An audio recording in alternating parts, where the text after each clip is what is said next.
Well, let's take a closer look at the news now from Essex, Suffolk and Norfolk. Today, a coroner recorded a verdict of accidental death after a girl of 10 drowned on a day trip to Clacton. It happened last summer. Well, Gareth George was at today's hearing. Gareth. Well, inquests, of course, are desperately sad occasions, and never more so than when a child is involved. 10-year-old Stella Akambi died last summer at Clacton, and her death seemed to cast a shadow, really, over the resort's summer. Flowers for a young girl who died on a day out at the beach. Stella Akambi was 10 years old and from Milton Keynes. She'd gone to Clacton with a friend's family. The whole beach went very, very quiet. Everything went quiet, so we knew straight away, those of us that were on the shore watching, that we had actually found the poor lass's body. This was the air and sea search that began after Stella disappeared in the water. Divers waded through the surf close to where she'd last been seen. Today, an inquest in Chelmsford recorded a verdict of accidental death. We heard of the desperate attempts that were made to rescue Stella. A man called Robert Joyce managed to swim out to her, and at one point Stella was on his back, but the currents were so strong he was struggling to stay afloat himself, and Stella slipped off. The deputy coroner praised him for risking his own life to try to save Stella's. It was clear from the tributes that Stella's death touched many in Clacton, locals and holidaymakers alike. And today, the coroner gave her condolences to Stella's family. There was another rescue attempt, actually. 2 boys in a dinghy tried to reach Stella, but the current beat them too. And the coroner said those individuals all made their best efforts to rescue Stella from the sea. Gareth, thank you very much indeed. Well, the holiday beach where that tragedy happened is one of the most popular on the East Coast. Today we spent a day with the safety teams to find out what the dangers are. I've lost him now, you've got visual. Straight ahead, mate. Yeah, got you. Stephen Dugan and Aaron Forsyth have been patrolling the Clacton shoreline and saving lives for a total of 5 years.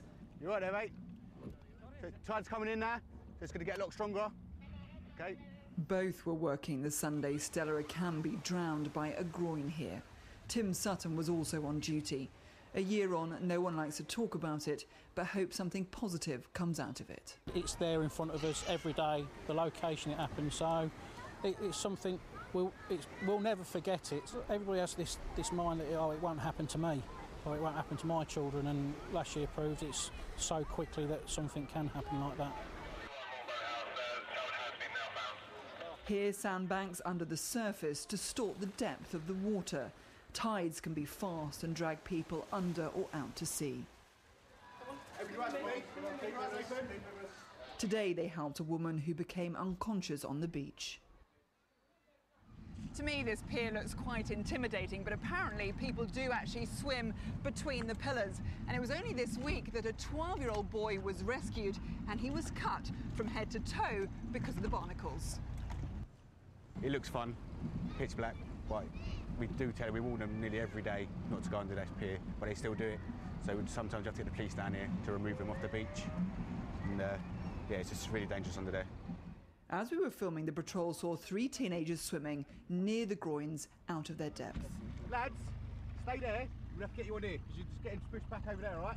He's going to come the other side, yeah? They were taken on board and moved closer to shore.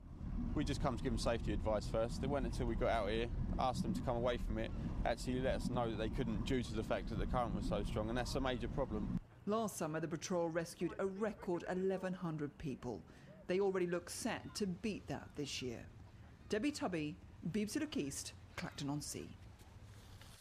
Well, Steve Moffat is from the Coast Guard and coordinated the search for Stella. He's in Clacton now.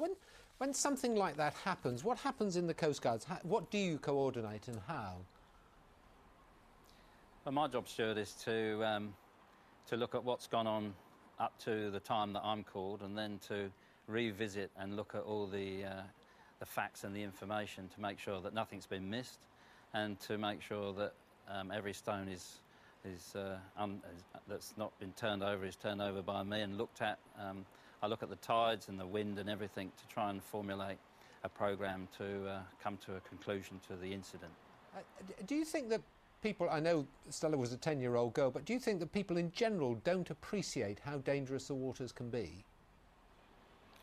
I think that can be the case at times. People come from inland and they come to the coast, and perhaps their only experience of water is inland waterways. The sea can be slightly different. We get quite a lot of current that people don't perhaps take into account, and my advice is always to ask and be aware of the circumstances and the situation that's going on the coast where you're going to visit. And if somebody does get into trouble, as Stella did, how often are you able to help them, and how often does it end in tragedy? Well, thankfully, we don't get that too many incidents, and those that we do get are certainly dealt with fairly swiftly by the Coast Guard and by the local beach patrol. So we have quite a few incidents, but most of them are certainly dealt with a favourable situation. Unfortunately for Stella, on that day, there was lots of little circumstances that all went wrong at the same time, and ended, as we all know, in the tragedy that happened. Mr. Moffat, thank you very much for being with us. The owners of camper vans which failed to move from the seafront in Clacton have been issued with summonses. There have been complaints from local people about the vans. The owners have been given a warning, but they still didn't move on. The Essex peer Lord Hanningfield has lost a court action connected to his expenses claim. The former leader of Essex County Council denies a charge of false accounting. In the appeal court today, he argued that only Parliament could hear the case. If he's found guilty, he faces up to 7 years in jail. A mine from the Second World War discovered in Suffolk has been exploded by the Royal Navy. A bomb disposal team was called to Southwold Beach, where it took 2 attempts to detonate it yesterday evening. People were moved behind a 100-metre cordon while the team made it safe. It's thought the device was made in Britain.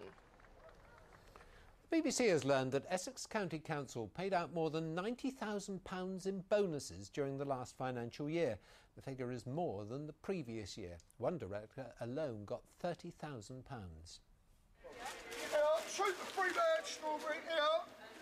Chelmsford Market and the shoppers here are looking for a bargain. But are they getting value from the senior staff at Essex County Council? Last year, those at the very top shared a bonus payout pot of £90,000. Absolutely disgusting. What makes you say that? There are people that are struggling to pay poll taxes, to pay just to live every day. And we have got people like that. We have a bonus scheme at our work where if we hit our budgets we do get a bonus. It's nothing compared to £90,000 though, but yeah, it gives you more of a drive. More than half the bonus total was shared by 4 senior officers. The biggest single payout, £30,000, went to the Director of Human Resources. For each of these staff, the bonus was on top of a basic 6-figure salary. I think it's shocking that directors of this council are getting such generous bonuses at a time when there are massive pressures on council finances, and there are going to need to be serious cuts made at the council. They're planning serious cuts. There's no way they can have the moral authority to lead that process while they're enjoying such generous and rising bonuses. Essex County Council says the bonuses reflect the fact that all staff are being expected to take on extra responsibilities and deliver more, as the authority aims to save £300 million over the next few years. Bonuses have had a bad press by what's been going, the shenanigans that have been happening in the private sector, especially the financial services sector. But that doesn't mean that bonuses per se are wrong. I think you've just got to be careful about how they are managed. Just to put this in perspective, a total bonus payout pot of £90,000 is still a lot less than one single investment banker might get in the city. But this is public money, and at a time when the County Council, like all local authorities, is facing unprecedented financial pressure. Ben Bland, BBC Look East, Chelmsford.